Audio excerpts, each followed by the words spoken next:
Hey everyone, Coach Jacob from Next Level Powerlifting here. Today we're going to be talking about the main things that are holding you back in your training. What is holding you back in your training right now is you're not doing the boring basics. Everybody's looking for that fancy new thing that's going to blow their total up an extra 20 keys, but at the end of the day, it's consistently hitting those boring basics that's going to show you that progress over time. So, what are the boring basics? Number one, it's going to be doing our prehab or warm up. Number two, it's going to be consistently putting intentional effort behind every single set of your squat, bench, and deadlift that you do. Number three is going to be pushing your accessories hard.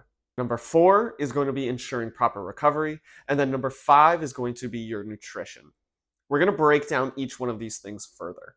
Number one, your warm up / prehab. Before every single one of your lifts, you should have a thought out warm up prescription for yourself that is going to both get you ready for the lift that you have coming up, as well as target specific weak points in your mobility to improve those over time. Mobility is one of those things that's a little bit more gradual in terms of improvement. So if we're consistently hitting the same mobility routine to improve those deficits, we will see improvements over the long time. So what this can look like is prior to your squat session, you're doing some sort of general warm-up just to get your body going. Then we're getting into directed joint by joint warm-ups. So this can be some directed work for our hips or potentially our ankles as well. Something like a hip car or potentially a single leg hip airplane. And then for our ankles, we can do a classic banded ankle dorsiflexion. Number two is going to be that intentional effort behind every single set of SBD that we do. This does not just include our top sets. It doesn't include just our back downs either. This also includes our warm-ups. We want every single set that we do to have full intent behind it. We're rocking with the exact same setup routine. We're getting our brace fully set. We're walking out and setting up the exact same, and then performing the actual lift with our full intent. A common issue I see with full intent behind your actual main lifts is a lot of the time the gym is a very fun, welcoming, and a place that we go to really make friends, especially with powerlifting, a lot of time in between sets. And I will see a lot of lifters walk off for 10, 20 minutes to chat with a buddy before doing their next set. When you are doing your main sets for your main lifts, everything should be on those. You should know how long you should be resting between each set. You should be timing that rest period and going when it's time for you to go again. You should not just be going around randomly willy-nilly. This is really going to throw off that repeatability of your SBD. Full intention also means that we're properly doing our back downs every single time. We're doing the amount off that we're supposed to, and we're still doing these to the same extent and intent that we did for our top set and those warm-ups. We don't want to take the weight off the bar and then just toss it around thinking, oh, it's just volume. No, this is more practice for your SBD. The only practice you get with these three lifts is in the actual gym. You need to make every single one of those reps count. Number three is pushing hard on your accessories. Your accessory lifts have multiple uses for your training. One of the most common ones is to actually build up your frame and put more muscle on your body. This is going to allow you to push more in your SBD. Some additional reasons for accessories can be to improve mobility, to target specific weak points in your current lifts, or to play around with different resistance curves in your lifts. Really pushing your accessories hard is very important because this is where we are building up our weaknesses. When we're doing our SBD, our strengths are what take over and they're what do majority of the lift. If you're really good at lockout, you're gonna be good at lockout. But if we're bad off the chest, our accessories is gonna be one of the spots where we're really working on that. I see a lot of powerlifters come into the gym, they put a lot of intent behind those main lifts, behind that SBD, and then when it comes time to accessories, they either just leave and are done for the day and don't do them at all, or they're just kind of going through the motions.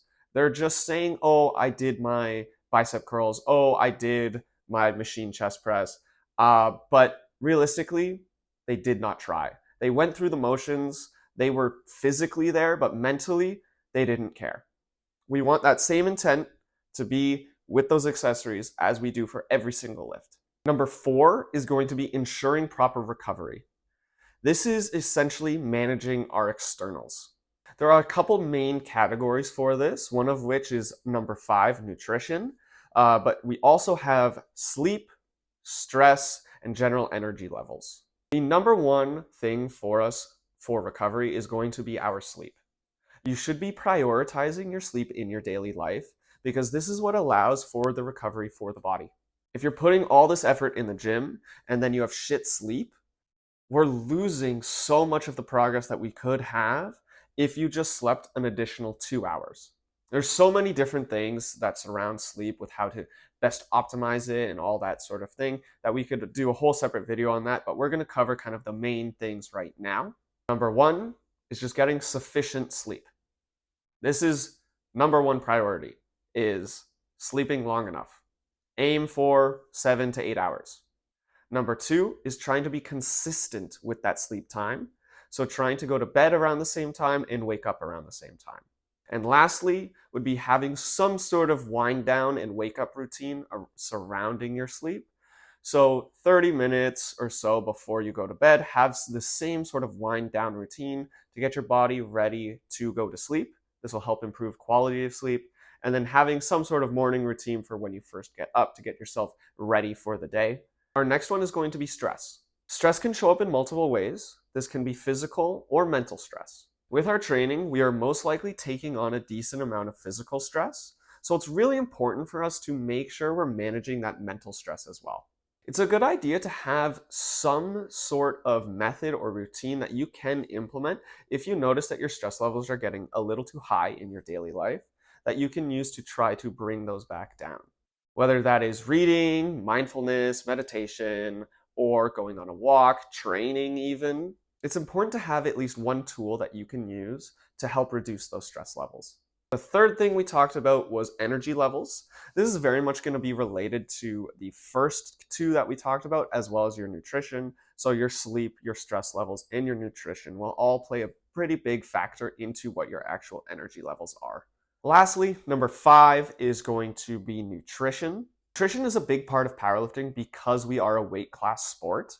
There's going to be a lot more moving parts depending on if you're going up a class, going down a class, or maintaining the class that you're currently in. But the main 2 things you can almost always control and will be fairly constant across all of your training is prioritizing carbs and protein. Prioritizing carbs is important because this is going to be your fuel source. We want to prioritize our carbs before and after our training. So that means having some sort of meal or snack prior to your training to keep yourself fueled and full throughout that entire training session. Then after our training, we're going to have some additional carbs just to replenish our glycogen stores and to promote recovery. Number 2 is going to be prioritizing protein after your training session. So this would be something that you could have with your carbs after your session, whether that's a shake or a full actual meal that you have post-session. This is where we want to be prioritizing those carbs and that protein. There are a lot of additional things that you can do with nutrition, whether that's tracking, having a nutrition coach, focusing on other metrics as well, micronutrients and macronutrients. But the main 2 things are going to be prioritizing carbs before and then prioritizing your protein after your training session. And once again, of course, there's a bunch of more nuance once it comes to actually cutting or bulking up for different weight classes. But if you keep those 2 things constant, overall, our nutrition will be fairly good. So if you find that you have shiny object syndrome and you're always chasing that next big thing that's going to blow up your total, remember to hit those boring basics first, because that consistent progress is what's going to improve your total. So next time you want to overhaul all your training, think first, am I hitting the basics?